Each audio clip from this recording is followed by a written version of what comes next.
Waalaikumsalam warahmatullahi. Aku mimpi pergi ke Mekah.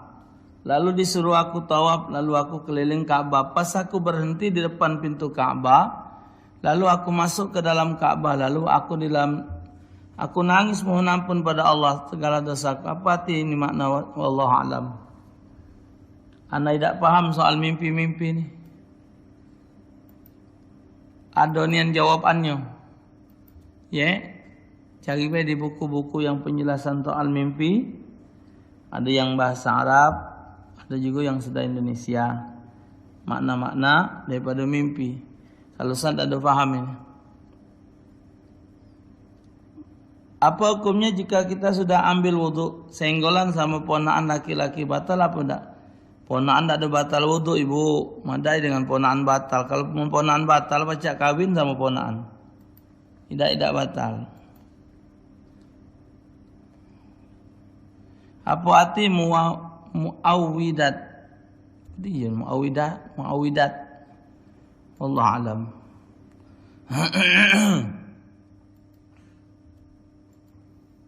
Waalaikumsalam warahmatullahi. Tad balik siaran jatuh imam pitat warung ibu. Duduk antara dua sujud dengan duduk tahiyat awal. Sama tak? Duduk antara dua sujud dengan duduk sama. Sama duduk tahiyat awal, duduk tawarruk benar. Ini jadi di Depok. Aku sopir tat begawi sama Cino di jalan tadi. Aku dengar Ustaz ceramah disuruh ganti saluran sama nyonya. Apa hukumnya buat aku tat? Oh, berarti nyonya nanda dengar ceramah. Ya sudah. Ya namanya nyonya, mungkin tak ada sejalan dengan pahaman dia.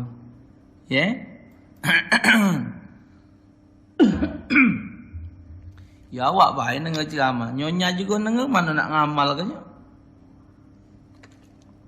Kongkon solat nyonya tak solat. Kongkon nutup aurat nyonya nak muka aurat. Ya kan hukum Islam, pelajaran Islam, wong Islam ngawi ke nya. Tak ada nyonya ngawi ke nya. Nyonya puasa boleh lapangan haus baik. Kita puasa kewajiban, ya. Waalaikumsalam. Ustaz apa kabar? Alhamdulillah sehat.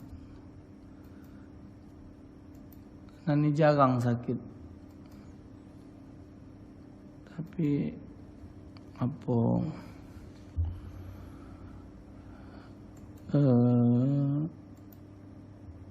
Allah sayang, Allah belum sayang dengan anak sampai belum sehat terus ya. Apa doa abang banyak. Waalaikumsalam warahmatullahi.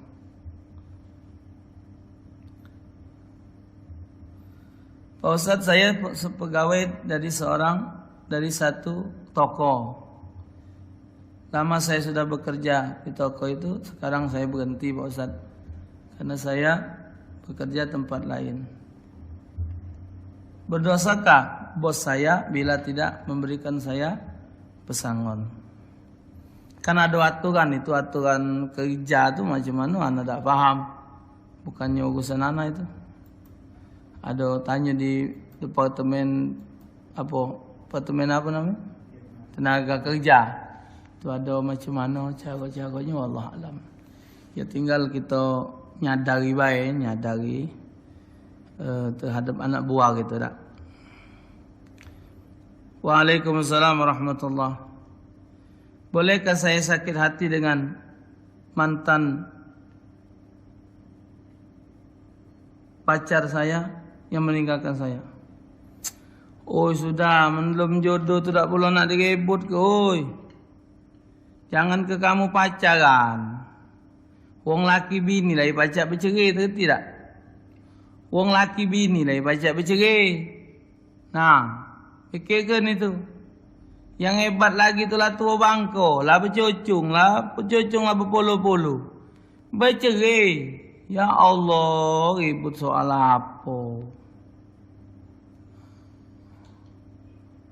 Ribut soal apa coba nak diributkan tu? Dah tua lah mampu dapur kan sudahlah. Pergi beradu lah. Tak kata no. Waalaikumsalam warahmatullahi. Ustaz, saya minta cerai dengan suami saya karena dia telah menikah lagi. Bu, tanya dulu bu, jangan gancang-gancang cerai itu ada apa? Suami nikah lagi itu sebabnya apa? Tanya dulu. Kalau pertanyaannya masuk akal, ibu bikin perjanjian bahwa suami tidak akan meninggalkan istri dan tetap memperhatikan anak. Lanang juga kalau berbini lagi sampai nak ninggal ke bini tua, tidak merhatikan keluarga, merhati ke bini muda baik. Itu salah, belum pacak kamu berbini dua. Salah yang macam itu. Tak baca. Ya. Berarti anda belum paham, belum ngerti tentang hal itu. Berarti anda belum siap.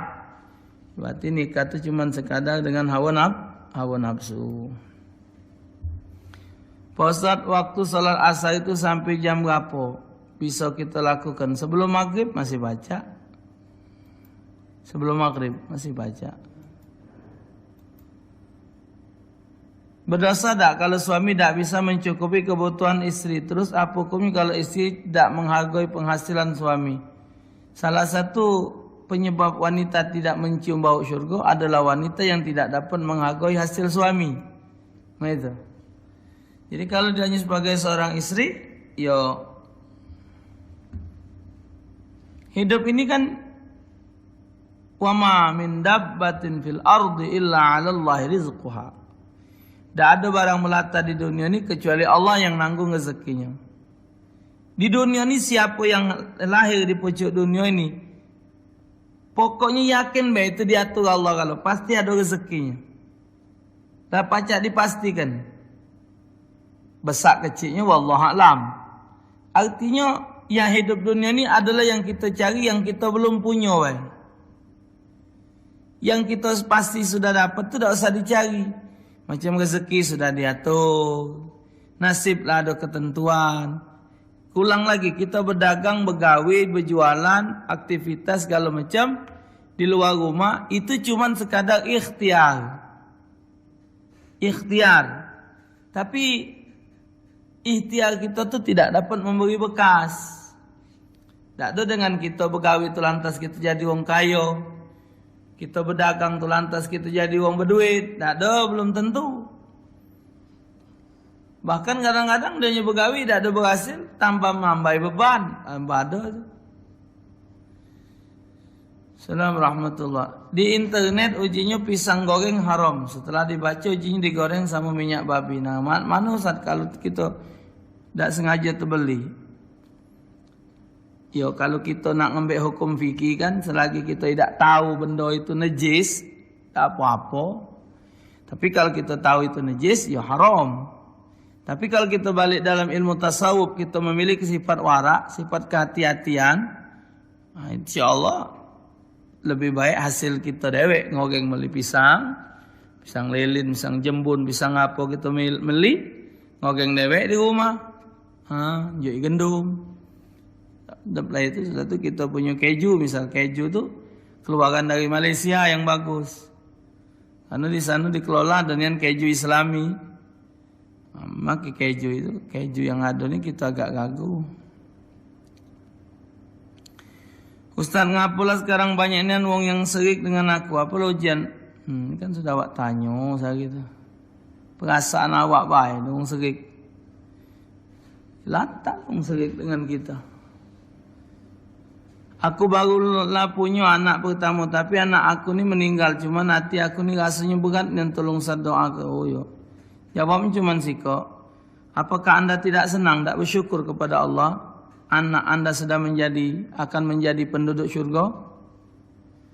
Budak yang meninggal di bawah umur akil baligh itu pasti masuk syurga karena belum ada dosa. Ibu bapak kalau kita punya anak lahir ke dunia dengan sehat segala macam, jaminkah mereka jadi wong benar? Sementara kadang-kadang kita dewek tidak solat.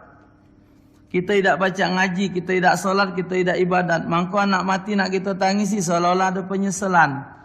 Seolah-olah kita macam mana, tapi dengan anak tetap kita sedih. Apakah kita sanggup kalau anak kita berdiri besar, tumbuh dengan besar, tapi dia menjadi orang ahli maksiat, tidak solat, tidak ibadat, menyakitkan hati orang tua, galak. Jadi apa yang digawikan Allah Ta'ala untuk kita itu yang lebih baik. Batal tak wuduknya senggolan suami istri tanpa halas. Sebab ada satu faham mengatakan tidak batal. Karena ujinya arti pernikahan itu menghalalkan yang haram. Jadi halal. Jadi mak mana itu Pak Ustaz? Oh, kalau awak nanya dengan dia, yo. Kalau awak nanya dengan Ustaz Taufik, batal tetap. Kenapa hukum wuduk suami istri tetap batal? Karena itu untuk mengekalkan pernikahan. Ya, karena batal wuduk lah. Karena sebab batal wudhu itulah nikahnya jadi halal. Kalau dia tidak batal wudhu, berarti dia kawin sama adiknya, sama dulunya, sama bibinya, atau sama orang tuanya, atau sama anaknya. Karena ngapa? Karena tidak batal wudhu. Sangkan dia batal wudhu itulah, maka dia boleh nikah.